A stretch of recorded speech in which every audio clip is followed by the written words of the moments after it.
башканы коюп Манасты айтты, туура эме Манасты окубаган жазуучу ал жазуучу эмес деп эле ойлойм мен чындыгында. Буга чейинки илим постлорубуз, буга чейинки адабият алыптарыбыз, буга чейинки окумуштууларыбыз Манастын эпосунда идеология, Манас эпосунда философия бар деп ачыктан ачык айтып келишкен. Бирок ошол Манас эпосундагы илимдер, мен азыр баягы бирден санап айткым келет, илимдер ачылбаган сырлар жатат.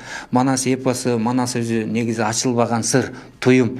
Биз убагында уламыш дедик, убагында Манас эпосун легенда дедик, Манас эпосун жомок дедик, Манас эпосун биз бир кыйытма түрүндө айтып, мындай бир ойлонулган бир жанрга алып келген убактарыбыз болгон.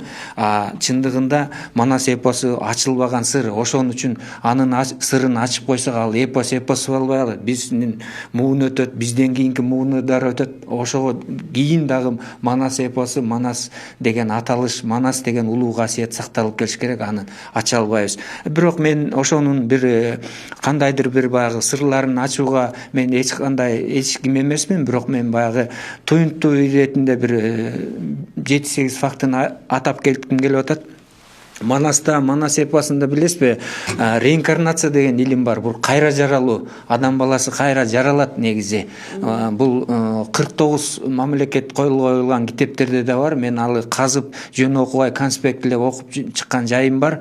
Реинкарнация илими кайра жаралат, адам жынысын, расасын гана өзгөрүлбөйт. Сиз Америкада же Египетте же бирлер жерде кайрадан бир жаралып каласыз. Кайсы кылымда качан бул кайра жаралуу илим бар. Манас эпосунда ушул айтылган.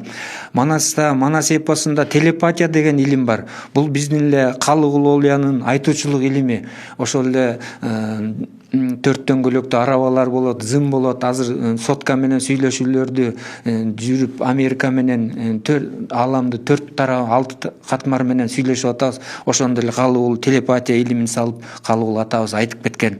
Манасчыда теология илими деген бар. Бул эми эпикалык дүйнө менен чагылыштырылат.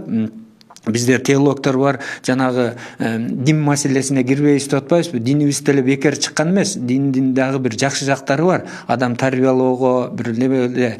Бирок ошону теология илими ошо диндерди анализдеп чыккан. Буларды динге жаманап алып, анан секталар чыгып бир начар жарга барып кеткени бизди баягы өкүндүрөт да.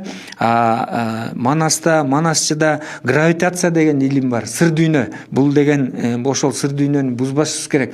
Адам баласы ошо ааламдын 6-7 катмары айланып, ошо гравитация илими аралашып бир кескин түрдө физикалык бир кубулуш кылып кетсе, анда жана акыр заман аң менен дөң ушу баягы болуп кетиши мүмкүн да. Манасчыда германавтика деген илим бар. Бул метафорлуу дүйнө. Муну агайым Эсенбай Нурушев да жакшы айтып жүрөт. Бул метафорлуу дүйнөнү биз каалайбызбы, каалабайбызбы, бул илимде айтылган. Бул болуучу, кайталануучу жана боло берчү бир илим да. Манасчыда бир эзотерика деген илим бар. Кайып илими. Билесизби, адам өлдү дейт. Ошол эле Семетей Сейтектин кайып болуп кетиши, Эртөштүктүн кайып болуп кетиши мына ошол эзотерика илимине келип такалат. Бул Манастын азыр 69-70 варианты бар деп жүрөбүз. Ошо канча бир вариантында болсо дагы ушу окуп чыгып, конспектлеп атып, ушу кайып илимин көбүрөөк тапкан жерим бар. Манасчыда парапсихология деген илим бар. Биз эми институтта, мен айыл чарба институтун бүтүргөм, азыркы селхоз аграрный академия. Космополитен деген сабак болор эле. Азыр деле институттарда психология деген сабак бар да. Ошол парапсихологиянын айкындуу туурусу, параллель дүйнөсү ошо парапсихология деп коет да. Ошо космополитен муну дагы бир удаалаш дүйнөнү, ак менен караны бир туура түшүнүшүбүз керек да. Муну ошол Манаста айтылат. Манас эпосунда воздушный коридор деген бар. Байкап көрсөңүз, асмандын 6 катмарына, жердин 7 катмарына бир 10 секундта барып келүүчү өзгөртүүчү илим. Эгер ошону чындыгында билип алса, абдан илим да. Биздин кыргыз эл жазуучусу бар, тиги Кубатбек Жусупалиев. Ага киши менен да сүйлөшүп келсең абдан кызыктуу да. Бир Кудайдан кийинки, жаратмандардан кийинки эле бир илимди алып, ошолорду изучать этип, биздин бул индустар, тибеттер ошол илимдерди бир көкүрөк көдөрүнө уютуп алып, анан ошол тилде баягы ошол илимде сүйлөшөт да. Манасчыда карма илими да бар. Билесизби, закон бумеранга деп коебуз да, ыргыткан таш башыңа тиет. Эгер жакшылык кылсаң жакшылык келет, жамандык кылсаң жамандык келет. Мына ошол карма илими, закон бумеранга ушул Манаста бар. Манасчыда гипотеза деген илим бар. Бул тил жөнүндө. Азыр бир дүйнө жүзүндө 12-13 тил байланыш тили деп келсек, ошону дейт дүйнөлүк окумуштуулар эми кескин түрдө өзгөртүп 2 же 3 тилге алып келебиз деп атат. Көрдүңүзбү? Тил жоголсо маданият жоголот, маданият жоголсо улут жоголот, улут жоголсо мамлекет жоголот. Ушу дүйнөлүк масштабтагы бир илимпоздор дейбизби, бир же дүйнөнү карамагына каршы бир багынтабыз деген бир жааттар, бир ошо гипотеза илимин алып келебиз деп атат да. Тил жоголсо маданият жоголот. Көрдүңүзбү? Ушуну дагы бир баягы кескин бир терең түшүнүшүбүз керек да. Манасчыда бир левитация деген илим бар.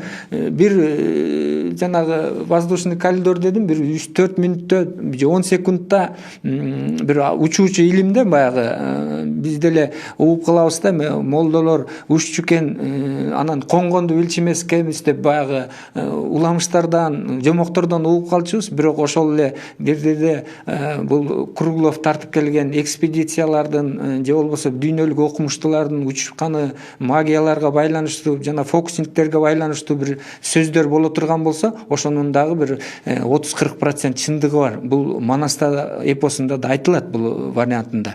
Манасчыда медицина деген илим бар. Ошол эле кезде эч кандай барокамера, эч кандай реанимация жок эле. Мисалы үчүн мен эми факты менен айтып келейин. Жана Гүлчороонун найза жеп каза болуп мына өлөт деп атканда, жанагы шаркыратмага алып барып, шаркыратмада 3000 тектүү озон бөлүнүп чыгат экен, таза аба. Ошол шаркыратмага алып барып эле найзасын сууруп, анан акбоз бейни чалып эле ичине карнын жедирип, анан ичине эмесин бөлөп коюп атат. Ичин жарып туруп, ичине эртең менен туруп, Гүлчөрө кунандан соо туруп, кайра чабышка аттанам деп атат, жерим элим деп. Көрдүңүзбү? Мен буга дайыр фактын сүйлөп берейин. Окурмандарга кызык болуш керек. Ди Каприо, Америка тарткан Ди Каприонун бир «Выживший» деген киносу бар. Ошол ай уталайт, ал каарманды мына өлөт болуп отуруп, анан ашкадан аттан учуп 500-600 метр жерден учат. Анан барып ачка өлөт болот, анан бир чаар Апалуза атты таап алып, ичин жарып, эртең менен Ди Каприо каарман баягы кунандан соо туруп кетти. Көрдүңүзбү? Бул Америка кайсы мамлекет кино тартса дагы бир тарыхый бир жаатта тартып, бир баягы бир фактыга таянып анан тартышат да.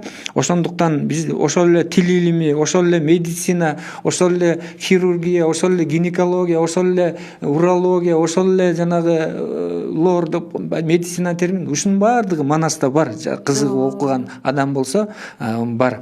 Ошондуктан жазуучу катары, жаратман катары ушул Манас эпосун окубай койсок, Манас эпосун билбей койсок, биз үчүн өтө уят.